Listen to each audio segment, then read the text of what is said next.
Okay, just a little side project. Basically, these are the speaker window, front door window speaker trims, and it seems to happen quite a lot that the peg breaks here.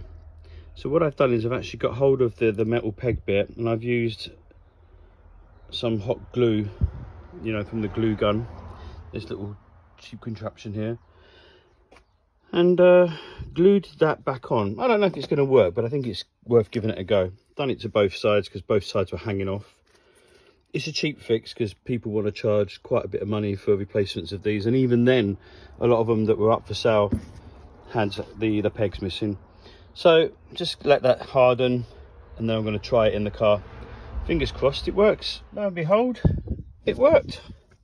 Look, one trim put back in place. That was a nice fix, nice cheap fix. I like it when things work like that. I will get round to cleaning the inside, maybe even today. But as I say, the washer bottle's got to be done first. But I'm well happy with that. It's a nice cheap fix.